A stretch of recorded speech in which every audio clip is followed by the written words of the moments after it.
A street child sleeps in an alley behind a bakery in Bulawayo.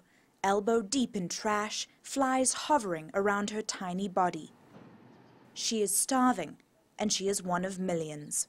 These are the pictures that President Robert Mugabe and his ruling party ZANU-PF do not want the rest of the world to see. That is why he has banned most independent media outlets from reporting in Zimbabwe, and why most journalists covering the recent election have to do so in secret.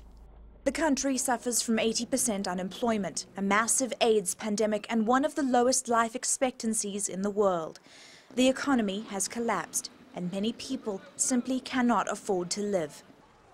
Yet they wait. It has been over a week since the country's wildly contested presidential and parliamentary elections, and the official results are still only trickling through. So far, the opposition party, the MDC, has won a majority in the parliament for the first time in Zimbabwe's history.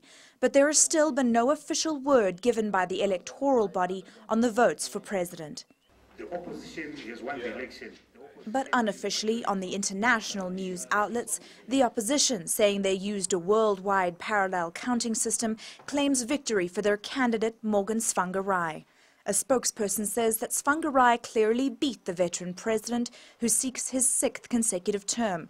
But the many rumors circulating include talks of a presidential runoff, or of Mugabe just stepping aside because of pressure from South Africa. In the state-controlled newspapers, the government claims that it is geared up for a runoff. A runoff occurs if no candidate has received more than 50% of the vote and must occur within 21 days of the election. But the Zimbabwe Electoral Commission, a body appointed by the government, is silent. At the local MDC office, optimism is high. When the results come out, and if they go your way, what then?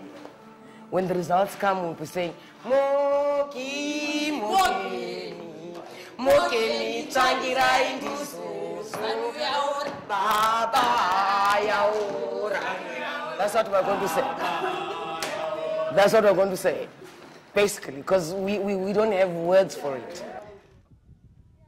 Outside, the mood is not as spirited. There is an information vacuum because all the radio, TV and newspapers are government-controlled.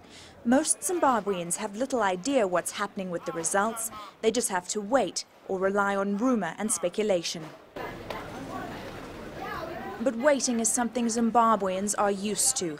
They wait in line for hours outside stores for sugar, cooking oil, milk and meat. The shelves inside are empty.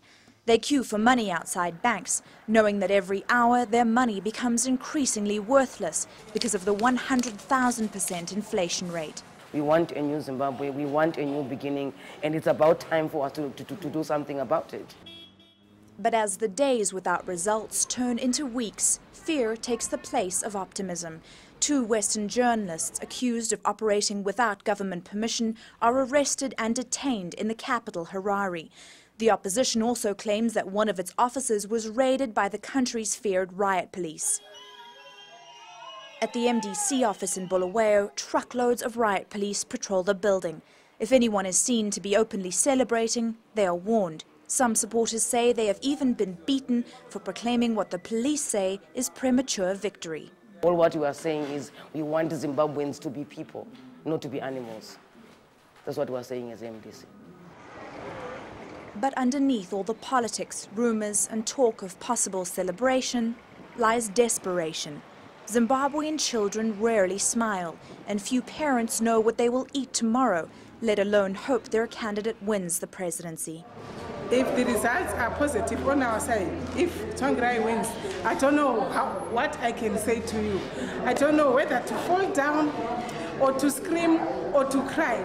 I don't know, because it's been a long time. In Zimbabwe, many find the mere thought of hope to be overwhelming.